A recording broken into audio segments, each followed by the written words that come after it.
D, wait for it, delightful. Check out the name tag. You're in my world now, Grandma. What's up, nerds, and welcome to my weekend review, where I come to you every week on Sunday with 3 entertainment stories that I personally find interesting, and then we discuss them down below. Now, also down below, you can find the articles that I read to bring you this video, and you can just read them and, come up with your own opinion, or just watch this video because I kind of break them all down. Now, before I get started on this, I just want to say that if you like what I do here and you enjoy independent content here on YouTube, please consider subscribing to my channel. YouTube is always changing up their algorithm, and small channels like mine, we always get pushed to the back line. So I please ask that you like, share, and subscribe, and I thank you in advance. So why don't we go ahead and get started on this video. So for my first story of this week, it looks like Morbius is being delayed again. Now, this is a Sony movie, and it is not connected to the Marvel MCU, but it is a Marvel movie also. This is one of Spider-Man's villains, Dr. Morbius, and he becomes like a vampire and everything, and it looks really great. Now, they're saying it's delayed because of Omicron. Now, I think this is nonsense. The Omicron variant is very, it's very prevalent and everything, and it's easy to catch and all that stuff. But from what the CDC is saying is it's not as deadly as the variant before it. I can't remember what the variant before it was called, or the very first variant. So I think that it's okay. But I think that what they're also banking on, and speaking of bank, is that No Way Home just made a buttload of money for them at the box office, and at the box office for domestic at that. It's over $1 billion. I think that they really, I don't know if they expected that because of COVID and everything, but I'm pretty sure that they're welcoming it very much so. So I think that it's great. It's great. I'm glad that these Marvel movies are getting out there. But okay, so now what is the new? It was coming out March 19th, and it was originally supposed to be July of 2020, and then it got pushed to March 19th of 2022. But now it's being pushed to April 1st. Now I think that they're trying to fix the canon of the movie, just because it's kind of the timeline for these independent movies from Sony, as in like Venom and now this movie, they want to do Craven and everything. I think that the timeline / the canon of it is just all screwed up. So I think that what they're trying to do is they're trying to reshoot, maybe rewrite some stuff, so then they can try to fix it and everything. I don't know if they're doing reshoots or not. I just think they're trying to fix it a little bit, so they can have this movie come out and maybe build up their own Spider-Verse kind of thing, which I think is what they're trying to do, kind of what the MCU is doing with the MCU and their multiverse and everything, but they're just trying to do it with their Spider-Man property. And I do think that this is a little bit of a mess. I think that, I think that they kind of like made these movies thinking, oh, hey, we're going to make these movies, maybe get them into the MCU and everything. But overall, they didn't know exactly what they were doing as far as an overall universe. Now, I also think that the Spider-Man writers also said that they weren't talking to each other as far as the other movies go.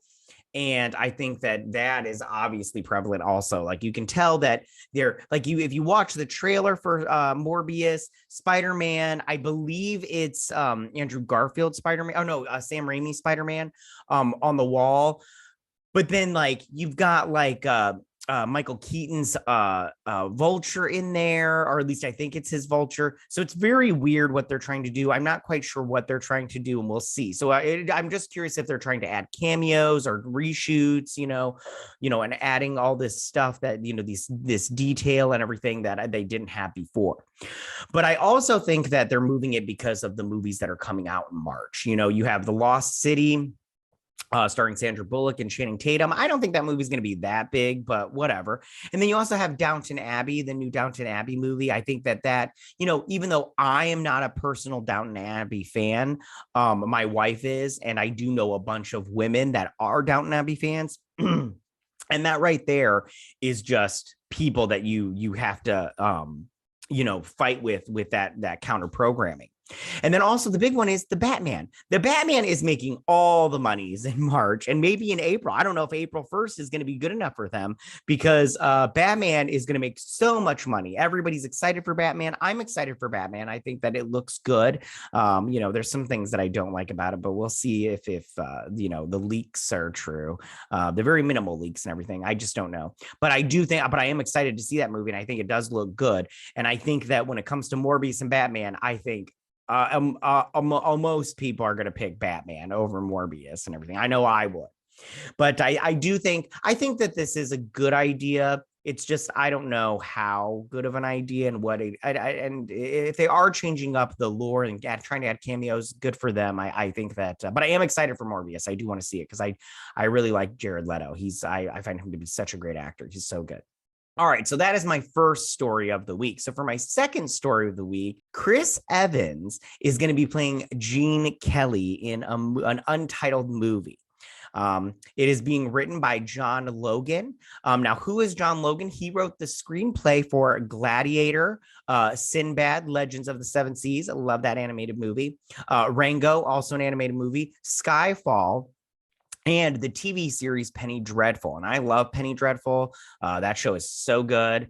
The second one he wrote also, Penny Dreadful, City of Angels, not very good. I personally didn't like it, and it did get canceled after one season, so that's probably the best because it wasn't that great. So I from what I've seen that he's wrote, I like most of it, so good on him. Who is Gene Kelly? Now, he is an actor, American actor. Now, you may know him from movies from The Three Musketeers, Take Me Out to the Ball Game, An American in Paris, and my personal favorite, Singing in the Rain. I actually played Gene Kelly's character in a rendition of that when I was in high school. I thought I did very well.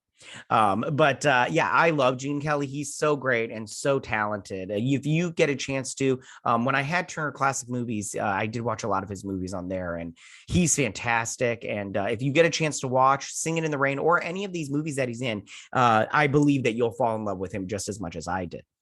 Now, as I said before, Chris Evans is going to be playing him.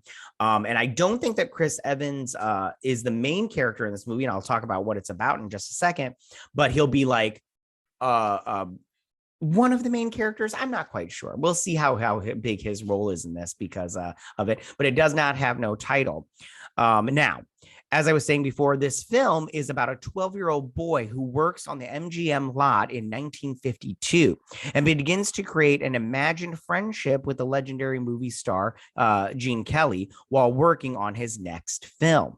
And it'll be interesting to see what film they're working on. No, are they working on Singing in the Rain? Are they working on a different movie that, although I did not look up when Singing in the Rain came out, but I do believe The Three Musketeers came out in the 50s. I think it was 54 though. So I'm not quite sure. Don't quote me on that and don't get all mad in the comment section just because I'm just throwing this out off the top of my head because I didn't look up the years of those movies and their release dates.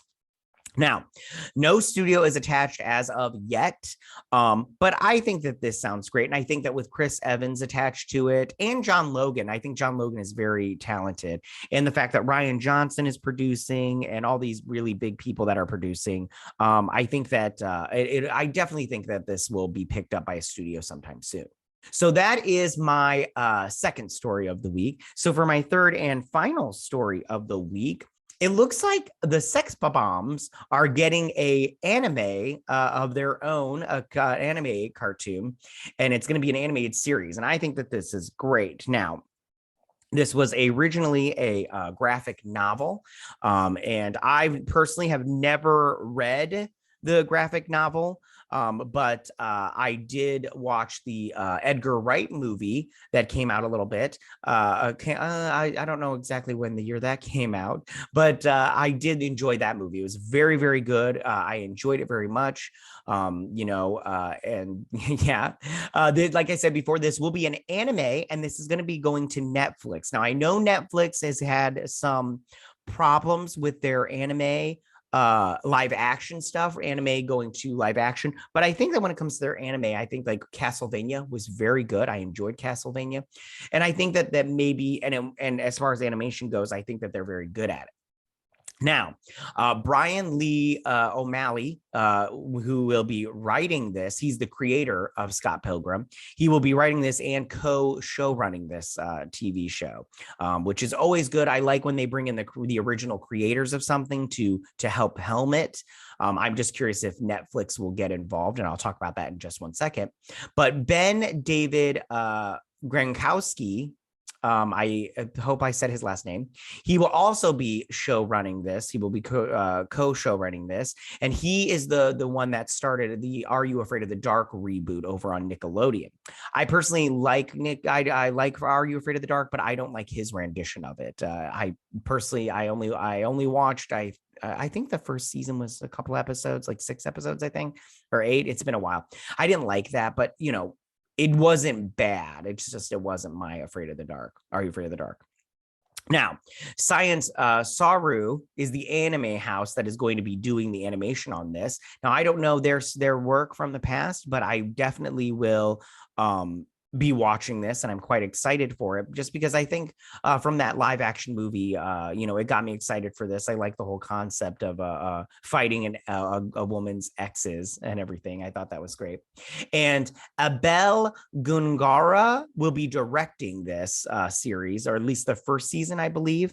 And I think that it's great. Now, what is Scott Pilgrim? Scott Pilgrim is a part action fantasy, part romantic comedy. Pilgrim centered on the titular slacker and in a garage band named Sex Bob-Ombs, with his friends. His life is turned upside down when he meets Ramona Flowers, an American girl who is recently single. But before their love can blossom, Pilgrim finds himself challenged by his love's 7 previous relationships and must defeat them in over-the-top fashion.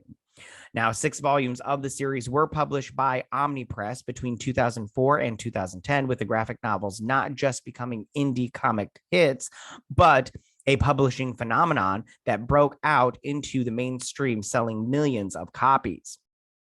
And like I said, I've never read it before, but I think I might grab the first volume. It's on Amazon and everything. I might grab that and see what it's about. I might like it.